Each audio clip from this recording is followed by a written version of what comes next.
আজকে একটা সুন্দর পরিবেশে একটা মাদ্রাসার ভিতরে মাদ্রাসার বাচ্চাদের নিয়ে আজকের এনটিভির আমাদের মেহেরপুর প্রতিনিধি তাপস যে একটা সুন্দর অনুষ্ঠান করেছে। এই অনুষ্ঠানটা একটি ব্যতিক্রম ধর্মীয় অনুষ্ঠান।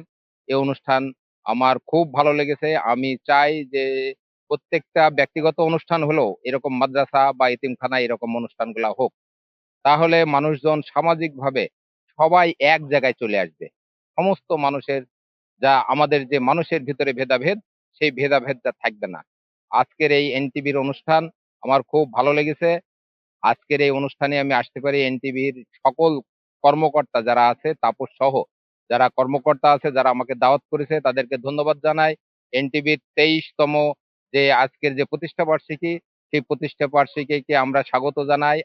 এনটিভির 22তম প্রতিষ্ঠা বার্ষিকী এবং 23 বছরের পদার্পণ উপলক্ষে আজকের এই অনুষ্ঠান। আমরা সকলেই জানি দেশের ক্রান্তি লগ্নে এই চ্যানেলটি যাত্রা শুরু হয়েছিল এবং দেশের বিভিন্ন দুঃসময়, অনাচার, অনিয়ম, বিভিন্ন নির্যাতনের বিরুদ্ধে, রাষ্ট্রের বিভিন্ন অনিয়মের বিরুদ্ধে বা জনগণের পক্ষে এনটিভি তার গুরুত্বপূর্ণ ভূমিকা পালন করেছে। এনটিভি সবসময় সাধারণ মানুষের পক্ষে থেকেছে, সাধারণ মানুষের কণ্ঠস্বর হিসাবে এনটিভি যথাযথ দায়িত্ব পালন করেছে। আজকে 2025-এর এই পরিবর্তিত সময়ে আমরা আশা করব যে অতীতের ন্যায় আবারও এনটিভি সাধারণ মানুষের পাশে থাকবে এবং সাধারণ মানুষের হয়ে কথা বলবে, যাতে করে সুন্দর একটা নতুন বাংলাদেশ আমরা গড়ে তুলতে পারি। এনটিভির এই মাধ্যমে যাতে দেশ থেকে অনিয়ম, লুটপাট, যে সমস্ত অগণতান্ত্রিক ব্যবস্থাপনা দূর করে আগের থেকেই এনটিভির উপরে আমাদের অত্যন্ত ভরসা প্রত্যাশা সবই ছিল, এখনো আছে। কারণ এনটিভি আমাদের পত্রিকা, এটা আমরা মনে করি, বিএনপি মনে করে। সেই ক্ষেত্রে এনটিভি যে এই যে আজকে সব দলের, রাজনৈতিক দলের মানুষদেরকে ডেকে আবারও তার বর্ষ শুরুতে 23 বছরে পদার্পণে মানুষকে ডেকে এই অনুষ্ঠানটা সম্পর্কে বা তারা এই শুভেচ্ছা সকলকে দেওয়ার জন্য একত্রিত করেছে, এবং সেটা শহর কেন্দ্রিক নয়, গ্রাম কেন্দ্রিক। এর 23 বছর পদার্পণ উপলক্ষে এনটিভিকে ধন্যবাদ।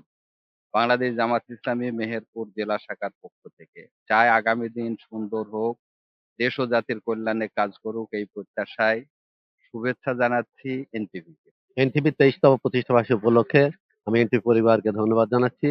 তাদের নিরপেক্ষতা বস্তুনিষ্ঠ সংবাদ প্রেরণের জন্য আমি তাদেরকে আবারও ধন্যবাদ জানাচ্ছি।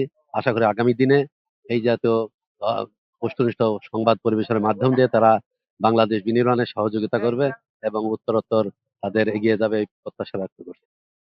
এনটিভির জেলা প্রতিনিধি তাপসকে আসলে ধন্যবাদ জানাচ্ছি যে এ ধরনের একটি অনুষ্ঠান একটি প্রত্যন্ত অঞ্চলের গ্রামে যে আয়োজন করেছে, সত্যিকার অর্থে এটি এনটিভির জন্য একটি নতুন মাত্রা বলে আমি বিশ্বাস করি। এই গ্রামের মধ্যে একটি মাদ্রাসাতে বিভিন্ন পেশাজীবীর মানুষগুলাকে একত্রিত করে এনটিভির আজকের যে প্রতিষ্ঠা বার্ষিকীর আয়োজন, এটা শুধুমাত্র শহর কেন্দ্রিক না হয়ে গ্রাম, প্রত্যন্ত গ্রাম অঞ্চল পর্যন্ত যে আসতে পেরেছে, এ ধরনের একটি অনুষ্ঠান হতে পারে। গত বছরও ছিল, এবছরও করেছে। এজন্য তাপসকে আসলে বিশেষভাবে ধন্যবাদ জানাচ্ছি। এনটিভির 23 বছর পূর্ণ হয়েছে, আলহামদুলিল্লাহ। তারই ধারাবাহিকতায় আমাদের ঢেপা তানজিলুল কোরআন হাফিজে ইবতেদায়ী কওমি মাদ্রাসায় তারই ধারাবাহিকতায় বিশাল একটা অনুষ্ঠানের আয়োজন করেছে এনটিভি কর্তৃক। তো আলহামদুলিল্লাহ আমরা শিক্ষার্থীরা অনেক খুশি হয়েছি এবং আমরা এনটিভির সকল কর্মচারী কর্মকর্তাকে ধন্যবাদ জানাই যেন আমাদের প্রতিষ্ঠানে প্রতি বছর এই অনুষ্ঠানটি করে